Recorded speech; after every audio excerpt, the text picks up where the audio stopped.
तो यहाँ पे अब कौन सा फॉर्मेट आता है, हमने पहला फॉर्मेट यूज कर लिया अकॉर्डिंग टू यूज। अब क्या आता है अकॉर्डिंग टू फ्रीक्वेंसी ऑपरेशन। मतलब कि फ्रीक्वेंसी ऑपरेशन से मेरा मीनिंग क्या है, हम ऐसे अलग अलग एम्पलीफायर्स के बारे में बात करने वाले हैं जो एम्पलीफायर अलग अलग सिग्नल्स को एम्पलीफाई करते हैं। मतलब कि दो तो हम अच्छी तरह से जानते हैं, एक क्या है ऑडियो एम्पलीफायर्स। तो वो ऑडियो एम्पलीफायर्स कहाँ पे यूज़ करते हैं, जो हम म्यूजिक सिस्टम में यूज़ करते हैं, जो हम मोबाइल फ़ोन में यूज़ करते हैं, या फिर कोई सेमिनार्स में, या फिर कोई किसी ऑक्शंस में, या फिर कोई अच्छे से प्रोग्राम में हम यूज़ करते हैं। तो वो जो प्रोग्राम होता है वहाँ पे हम क्या यूज़ करते हैं कि बड़ी बड़ी साउंड सिस्टम का यूज़ करते हैं। तो वो जो सभी साउंड सिस्टम है वो साउंड सिस्टम किसके साथ काम करती है, वो साउंड सिस्टम ऑडियो सिग्नल्स के साथ काम करती है। लेकिन जब आप अपने मोबाइल में यूज़ किए जाने वाले आर एफ का यूज़ करते हैं, मतलब कि आप जब मोबाइल में रेडियो का यूज़ करते हैं, या फिर कोई अलग तरह से हमारे पुराने ज़माने का रेडियो का यूज़ करते हैं, वो रेडियो जो कि हवा में से रेडियो सिग्नल्स को कैच करता है, और उस रेडियो सिग्नल को कैच करके वो उस सिग्नल को क्या करके देता है, आपको सुनाता है। मतलब कि वो जो फ्रीक्वेंसी होती है वो फ्रीक्वेंसी कैसी होती है, रेडियो फ्रीक्वेंसी होती है। तो वो फ्रीक्वेंसी रेडियो होती है, तो वो फ्रीक्वेंसी को एम्पलीफाई करने के लिए हमारे जो ऑर्डिनरी एम्पलीफायर सिस्टम्स है, जो कि हमारी जो एक होम थिएटर सिस्टम है, या फिर म्यूजिक सिस्टम है, या फिर जिसे हम बोलते हैं कि ये स्पीकर का सेट है, वो सेट ये काम नहीं कर सकता है, क्योंकि दोनों की फ्रीक्वेंसी अलग है। फ्रीक्वेंसी अलग होने की वजह से उसके जो एक ऑपरेटिंग पॉइंट का मैकेनिज्म है, उस सर्किट का जो मैकेनिज्म है, वो मैकेनिज्म एक्सचेंज हो जाता है। तो मैकेनिज्म एक्सचेंज होने की वजह से दोनों सर्किट एक ही तरह का परफॉर्मेंस नहीं दे सकती है। ऑडियो सिग्नल को एम्पलीफाई करने वाली सर्किट रेडियो को एम्पलीफाई नहीं कर सकती है, और रेडियो को एम्पलीफाई करने वाली सर्किट ऑडियो सिग्नल्स के साथ काम नहीं कर सकती है। तो यहाँ पे हम देख सकते हैं कि ऑडियो और रेडियो दोनों फ्रीक्वेंसी के अकॉर्डेंस में हमारे दो अलग अलग एम्पलीफायर्स का क्या होता है, क्लासिफिकेशन होता है। तो यहाँ पे हम क्या डिस्कशंस करते हैं कि ऑडियो सिग्नल और रेडियो सिग्नल दोनों के फॉर्मेट में क्या होने वाला है, यहाँ पे क्लासिफिकेशन होने वाला है। तो फर्स्ट टॉपिक में ही आप ये देख सकते हैं, according to frequency capabilities amplifiers are classified as audio amplifiers and radio amplifiers. तो ऑडियो और रेडियो हमारी दोनों फ्रीक्वेंसी के अकॉर्डेंस में क्या हो गए, डिफरेंस हो गए। फिर क्या बात करते हैं, audio amplifier amplifies the signal of audio frequency range. तो ये ऑडियो फ्रीक्वेंसी रेंज कौन सी है, 20 हर्ट्ज से लेकर 20 किलो हर्ट्ज से। तो 20 हर्ट्ज के डाउन की जो फ्रीक्वेंसी वो भी हम नहीं सुन सकते हैं, और 20 किलो हर्ट्ज के अपर साइड का जो बैंड है, मतलब कि उनसे ज़्यादा की जो फ्रीक्वेंसी है वो फ्रीक्वेंसी को हम हियर नहीं कर सकते, मतलब कि हमारे अर्स उसको हियर करने के लिए कैपेबल नहीं है। दूसरी बात, radio frequency amplifiers are used to amplify the signals have very high frequency. मतलब कि रेडियो फ्रीक्वेंसी कहाँ पे आती है, वो 20 किलो हर्ट्ज के अपर बैंड में आती है। मतलब कि जो सिग्नल 20 किलो हर्ट्ज की फ्रीक्वेंसी से ज़्यादा के होते हैं उसको हम क्या बोलते हैं, रेडियो सिग्नल्स बोलते हैं। और उनसे डायरेक्ट ज़्यादा के सिग्नल को हम रेडियो सिग्नल बोलते हैं, ऐसा नहीं है। मतलब कि अगर आप ये बोलना चाहते हैं कि 21 किलो अगर आ गया तो उसे हम बोलेंगे कि वो रेडियो है, नहीं। कुछ पोर्शन ऐसा होता है कि जो दोनों में कॉमन होता है, वो दोनों में आइसोलेट करके मिलता है।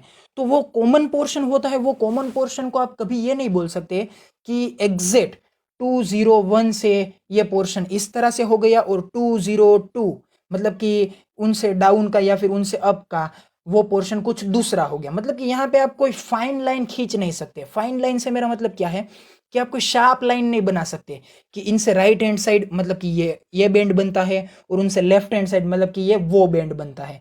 यहाँ पे बैंड को इस तरह से एक फाइन लाइन से डिस्ट्रीब्यूट नहीं कर सकते हैं। कुछ मिड का पोर्शन ये होता है जिसे हम कॉमन पोर्शंस बोलते हैं, जहाँ पे ऑडियो का भी बिहेवियर मिल सकता है, या फिर उसके पास का जो दूसरा बैंड है उसका भी बिहेवियर मिल सकता है। तो यहाँ पे हमको सिर्फ ये याद करना है कि जो बहुत ही हाई फ्रीक्वेंसीज होती है उसे हम क्या बोलते हैं, उसे हम बोलते हैं रेडियो फ्रीक्वेंसीज। तो आपको एक अच्छी तरह से दूसरी एक एक्स्ट्रा बात ये बता देता हूँ कि हाई फ्रीक्वेंसी का मतलब क्या होता है। जैसे ही फ्रीक्वेंसी ज़्यादा होती है तो उसकी वजह से क्या हो जाता है, उसकी एनर्जी ज़्यादा हो जाती है। क्योंकि हम अच्छी तरह से जानते हैं कि इलेक्ट्रोमैग्नेटिक जो वेव्स है वो इस एक इक्वेशन को बिलोंग करते हैं, मतलब कि वो इस इक्वेशन को फॉलो करते हैं। तो यहाँ पे क्या हो गया, ई का मतलब है एनर्जी। वो किसके प्रपोजनल में है, वो फ्रीक्वेंसी के प्रपोजनल में है। तो अगर किसी सिग्नल की फ्रीक्वेंसी बहुत ही ज़्यादा हो जाती है तो क्या होगा, उस फ्रीक्वेंसी की वजह से उसकी एनर्जी क्या हो जाएगी, बहुत ही ज़्यादा हो जाएगी। तो वो एनर्जी ज़्यादा होने की वजह से वो सिग्नल एयर में, मतलब कि वो फ्री स्पेस में बहुत ही दूर तक क्या हो सकते हैं, प्रोपेगेट हो सकते हैं। क्योंकि एयर में जब कोई सिग्नल को आप प्रोपेगेट करना चाहते हैं, मैं किस प्रोपेगेशन की बात कर रहा हूँ, मैं वायरलेस प्रोपेगेशन की बात कर रहा हूँ। मतलब कि आप इस प्रोपेगेशन के लिए कोई भी वायर का यूज़ नहीं कर सकते हैं, क्योंकि जब आप मोबाइल का यूज़ करते हैं तो वो मोबाइल किसी वायर के साथ कनेक्ट नहीं किया हुआ है। जब आप ऑर्डिनरी रेडियोस का यूज़ करते हैं तो वो रेडियो किसी वायर से कनेक्ट नहीं है, वो एयर में से सिग्नल्स को रिसीव करता है और उस सिग्नल को क्या करता है, कैच करके उस सिग्नल को फिर से क्या कर देता है, जो उसका एक अलग से कैरियर वेव्स होते हैं, उसके जो ऑर्डिनरी रियल वेव्स होते हैं, जो कि असल में अकोस्टिक वेव्स होते हैं, उसको क्या करता है, वो आइसोलेट करता है, अलग बनाता है। और उनसे हमें क्या मिलता है, ऑडियो सिग्नल्स अलग तरह से मिल जाता है, जिसे हम क्या करते हैं, सुनते हैं। तो यहाँ पे कैरियर वेव यूज होते हैं। तो वो कैरियर वेव की फ्रीक्वेंसी होती है, वो फ्रीक्वेंसी कैसी होती है, रेडियो की रेंज में आती है। रेडियो की रेंज में मतलब कि वो हाई आती है।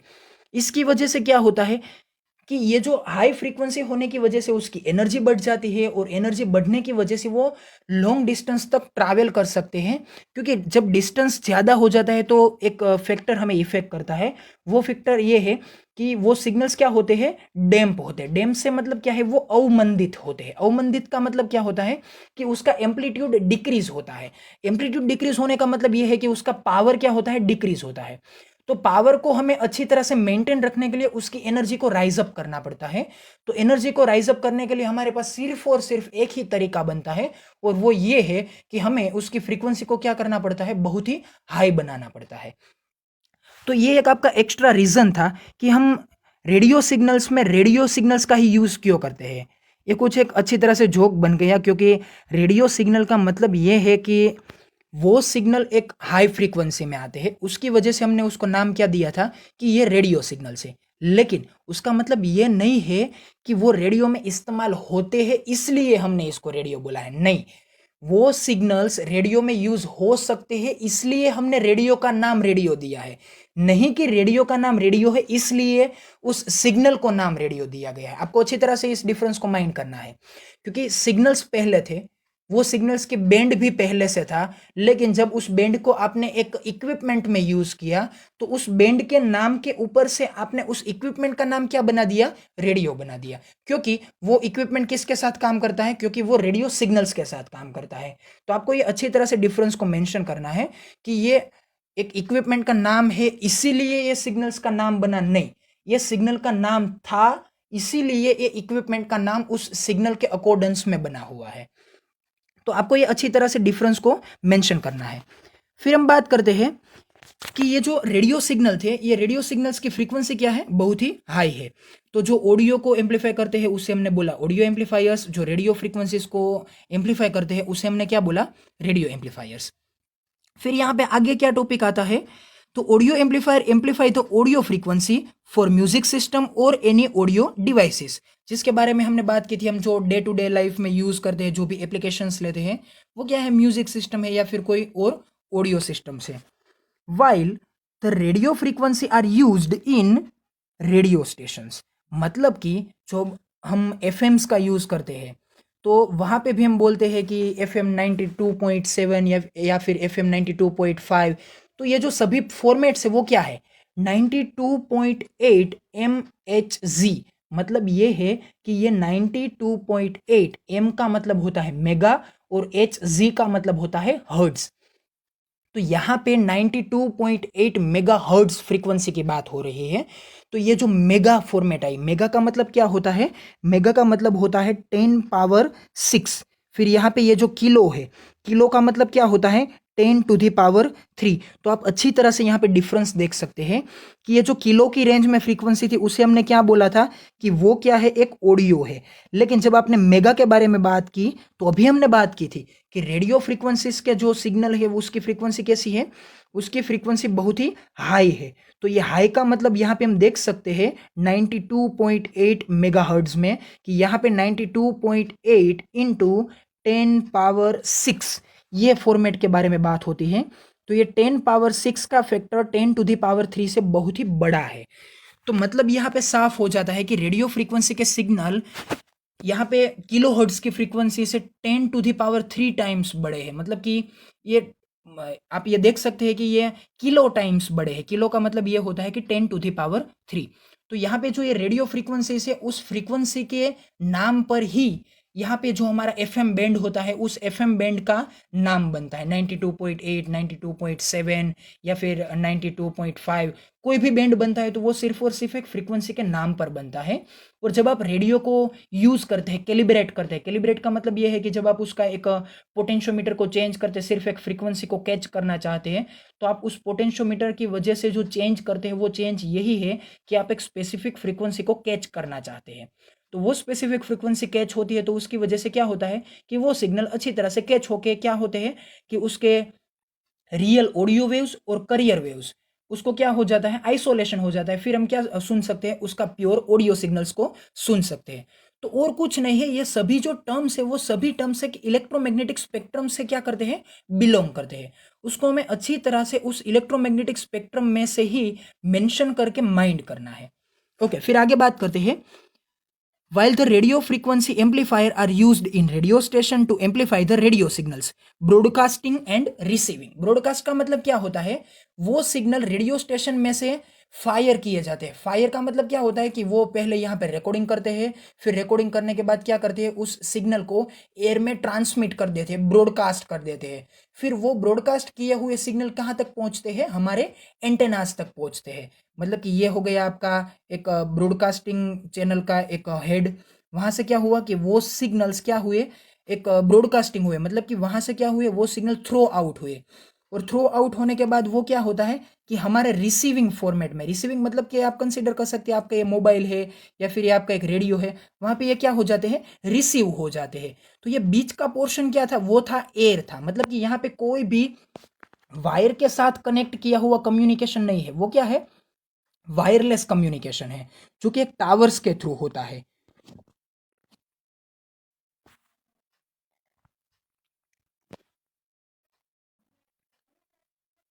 तो इस तरह से ये जो सभी रेडियो चैनल्स है या फिर कोई भी टीवी चैनल्स है जो कि वायरलेस कम्युनिकेशन में काम करती है, उन सभी टीवी चैनल्स में इस तरह से ब्रॉडकास्टिंग और रिसीविंग का फिनोमिनन काम करता है। और ये जो टर्म्स है उस टर्म्स के बारे में मैंने आपको अभी इसलिए डिस्कशंस किया क्योंकि यहाँ पे रेडियो स्टेशन का नाम आया और रेडियो फ्रीक्वेंसीज का नाम आया, और यहाँ पे ये बोला गया कि ये जो सिग्नल्स है वो सिग्नल्स हायर फ्रीक्वेंसी के बारे में होते हैं। तो इसलिए मैंने आपको वो सभी बातों को डिस्कशंस करना समझा। लेकिन वो सभी डिस्कशंस आपको इस तरह से इतने डीप याद रखने की कोई ज़रूरत नहीं है, लेकिन वो मैंने आपको इसलिए एक्सप्लेन किया क्योंकि आपको इन दोनों का डिफरेंस अच्छी तरह से समझ में आ जाए। ओके, फिर बात करते हैं आगे। Generally radio amplifiers are used in 6 और मोर स्टेजेस। तो हम स्टेज के बारे में जानते हैं। जब हम मल्टी स्टेज एम्पलीफायर के बारे में बात करते हैं तो मल्टी स्टेज का मतलब क्या होता है। जब आप सिंगल स्टेज लेते हैं तो वहां पे क्या होता है कि एक ट्रांजिस्टर होता है, उसके साथ 4 अलग रजिस्टर होते हैं और साथ में 3 कैपेसिटर्स होते हैं। तो ये जो फॉर्मेशन हो गया उस फॉर्मेशन को हम क्या बोलते हैं, सिंगल स्टेज ट्रांजिस्टर एम्पलीफायर। लेकिन आप अगर कुछ ऐसे अलग अलग स्टेजेस को बैक टू बैक कनेक्ट करते हैं उसे हम बोलते हैं कास्केडेड। तो ये जो कास्केडेड होते हैं, बैक टू बैक कनेक्शन होते हैं, उसकी वजह से जो एक नया एम्पलीफायर तैयार होता है उसे हम क्या बोलते हैं, मल्टी स्टेज ट्रांजिस्टर एम्पलीफायर। तो ये जो मल्टी स्टेज ट्रांजिस्टर एम्पलीफायर है तो उसमें कई सारे स्टेजेस हो सकते हैं। वो स्टेजेस के नंबर कितने होंगे वो किसके ऊपर डिपेंडेंट है, वो हमारी एप्लीकेशंस और नीड के ऊपर डिपेंडेंट है। अगर आपका सिग्नल इनफ एम्पलीफाई नहीं होता है तो आप उसका रिपीटेड एम्पलीफिकेशन करने के लिए रिपीटेड स्टेजेस को कनेक्ट करेंगे, मतलब कि उसका कास्केडिंग करेंगे। लेकिन अगर आपका काम 4 स्टेजेस में हो जाता है तो आप 4 स्टेजेस का यूज़ करते हैं। लेकिन अगर आपका काम 4 स्टेज में नहीं होता है, अगर आप 5 जोड़ते हैं, 6 जोड़ते हैं या फिर 10 स्टेजेस को जोड़ते हैं, तो वो अपना काम 10 स्टेजेस के बाहर निकल के भी कर सकता है। मतलब कि यहाँ पे मल्टी का मतलब ये है कि आप कोई भी नंबर ऑफ स्टेजेस का यूज़ कर सकते हैं। तो यहाँ पे हमें क्या याद रखना है कि ये जो रेडियो एम्पलीफायर्स है वो रेडियो एम्पलीफायर्स जनरली कितने स्टेजेस का यूज़ करते हैं, 6 स्टेजेस का यूज़ कर सकते हैं। और हमने जैसे आगे देखा था कि रेडियो एम्पलीफायर्स में हमने एफईटी का यूज़ करने वाली एक सर्किट को अच्छी तरह से देखा था कि वो बीजेटी की तरह ही कुछ कुछ पोटेंशियल डिवाइडर बायस की तरह का ही फिनोमिनन यूज़ करती है। मैं आपको ये बोलता कि वो कुछ इस तरह का यूज़ करती है। मैं ये नहीं बोल रहा हूँ कि वो सिर्फ और सिर्फ उसी तरह का यूज़ करती है, क्योंकि वहाँ पे हमने देखा कि वहाँ पे R2 रजिस्टर था लेकिन R1 रजिस्टर नहीं था। R1 रजिस्टर वो रजिस्टर है जो डायरेक्टली पावर सप्लाई को कहाँ पे जोड़ सकता है, गेट टर्मिनल के साथ जोड़ सकता है। तो वो रजिस्टर वहाँ पे प्रेजेंट नहीं था, इसलिए हम ये नहीं बोल सकते हैं कि वो 100% पोटेंशियल डिवाइडर बायस था, लेकिन वो 90 से 95% उसके साथ मैच होता था। ओके, तो बात यहाँ पे क्या थी कि 6 और मोर स्टेजेस यहाँ पे यूज होते हैं। किस में यूज होते हैं? रेडियो एम्पलीफायर्स में यूज होते हैं। किसके लिए? हम उसका एक नीडेड रिजोल्यूशन प्रिपेयर करना चाहते हैं, इसलिए। फिर क्या बात आती है? Radio frequency amplifiers are consist inductor like components in its construction. मतलब कि आप उसी एफईटीज को अगर आप रेडियो फ्रीक्वेंसी एम्पलीफायर में यूज करते हैं या फिर कोई अलग एम्पलीफायर्स में आप रेडियो फ्रीक्वेंसी को एम्पलीफाई करना चाहते हैं, तो आपको क्या यूज करना पड़ता है? इंडक्टर लाइक कंपोनेंट्स को यूज करना पड़ता है, क्योंकि इंडक्टर जो है वो हायर फ्रीक्वेंसी के साथ काम कर सकता है। क्योंकि आप जानते हैं कि इंडक्टर जो है वो इंडक्टर फ्रीक्वेंसी के साथ साथ अलग बिहेवियर दे सकता है, जिस तरह से कैपेसिटर एक अलग बिहेवियर देता है। कैपेसिटर क्या करता है कि कैपेसिटर एसी सिग्नल्स को पास करता है। मतलब क्या हुआ कि कैपेसिटर का ये जो काई सी है, वो काई सी का मतलब क्या हुआ? 1/2 टाइम पाई एफ इंटू सी। मतलब कि जब फ्रीक्वेंसी इंक्रीज होगी तो काई सी क्या होगा? डिक्रीज होगा। मतलब कि जिस तरह से फ्रीक्वेंसी हाई होती है तो काई सी क्या हो जाता है? डिक्रीज होता है। तो काई सी क्या है? काईसी एक तरह का रजिस्टर है। तो जब रजिस्टर कम होता है तो क्या होता है? लोड कम होता है। क्योंकि जब रजिस्टर होता है तो रजिस्टर क्या करता है? जब अपने ऊपर से वो करंट को पास करता है तो करंट को वो क्या कर लेता है? अपने ऊपर ड्रॉप कर लेता है। तो वो ड्रॉप करने की वजह से क्या प्रोड्यूस होता है? एक पोटेंशियल प्रोड्यूस होता है। तो उसे हम क्या बोलते हैं? लोड बोलते हैं, या फिर उसे हम क्या बोलते हैं? वोल्टेज बोलते हैं। तो यहाँ पे कैपेसिटर और इंडक्टर में ये जो सभी लोड का फॉर्मेट है, मतलब कि वो लोड की वैल्यूज है, वो किसके ऊपर डिपेंडेंट है? रिएक्टेंस के ऊपर डिपेंडेंट है। और वो रिएक्टेंस किसके ऊपर डिपेंडेंट है? वो रिएक्टेंस फ्रीक्वेंसी के ऊपर डिपेंडेंट है। लेकिन ये बात थी कैपेसिटर्स के बारे में। कैपेसिटर्स में क्या होता है कि उसका रिएक्टेंस फ्रीक्वेंसी से इनवर्सली प्रोपोर्शनल में होता है। लेकिन जब आप इंडक्टर की बात करते हैं तो इंडक्टर में क्या होता है? इंडक्टर का रिएक्टेंस उसे हम क्या बोलते हैं? काई एल बोलते हैं। तो ये जो काई एल है वो फ्रीक्वेंसी के डायरेक्टली प्रोपोर्शनल में होता है, क्योंकि इसका इक्वेशन क्या बनता है? 2 टाइम पाई एफ एल। तो यहां पे क्या हो गया? फ्रीक्वेंसी डायरेक्टली प्रोपोर्शनल हो गई। किसके प्रोपोर्शनल हो गई? काई एल के प्रोपोर्शनल हो गई। तो क्या होगा? जब आप हाई फ्रीक्वेंसी देंगे तो क्या होगा? इसमें हाई रिएक्टेंस प्रोड्यूस होगा। तो हाई फ्रीक्वेंसी किस में होती है? रेडियोज में यूज होती है। तो हाई फ्रीक्वेंसी रेडियोज में यूज होती है। तो अगर हाई फ्रीक्वेंसी रेडियो में यूज होती है तो उस हाई फ्रीक्वेंसी की वजह से क्या होगा? हाई फ्रीक्वेंसी की वजह से काई एल क्या होगा? हाई बनेगा। तो काई एल हाई होने की वजह से जब आईसी करंट उस काई एल में से पास होगा तो क्या होगा?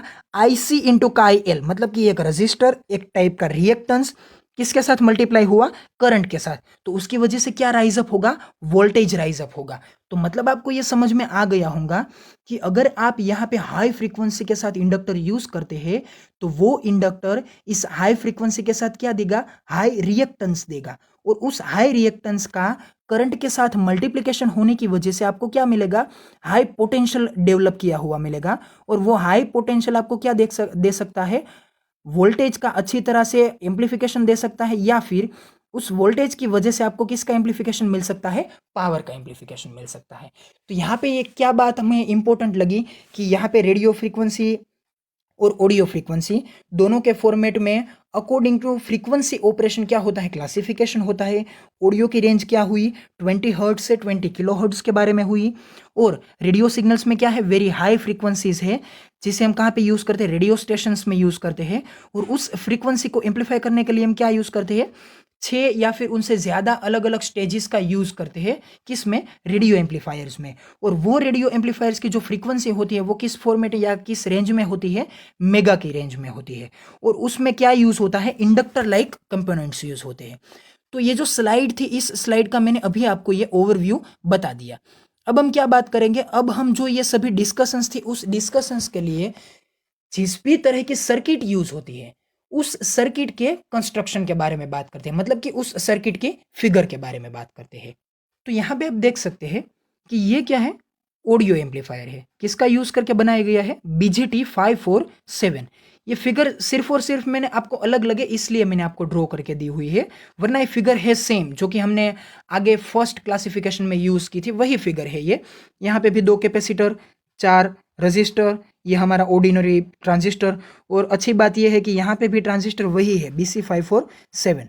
तो यहाँ पे जो सिग्नल है वो सिग्नल किस फ्रीक्वेंसी की रेंज में आता है, वो सिग्नल ऑडियो फ्रीक्वेंसी की रेंज में आता है, और वो ऑडियो फ्रीक्वेंसी किस रेंज में आती है, 20 हर्ट्ज से लेकर 29 किलो हर्ट्ज। यहाँ पे आप देख सकते हैं कि यहाँ पे 20 किलो हर्ट्ज की वजह से आगे जाके हमने किसके बारे में बात की, 29 किलो हर्ट्ज, मतलब कि ये हायर फ्रीक्वेंसी को एम्पलीफाई कर सकता है, उसके उसमें कोई प्रॉब्लम है नहीं।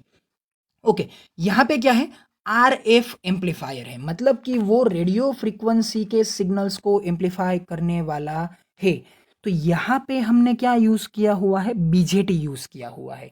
लेकिन यहाँ पे आप ये देख सकते हैं कि यहाँ पे क्या है, एक इंडक्टर है, और उस इंडक्टर की वैल्यू क्या है, 50 है।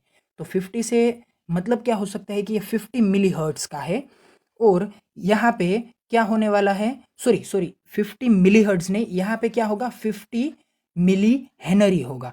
तो यहाँ पे ये जो इंडक्टर है वो इंडक्टर क्या है, कनेक्ट किया हुआ है, किसके साथ कनेक्ट किया हुआ है, BJT ट्रांजिस्टर के साथ कनेक्ट किया हुआ है।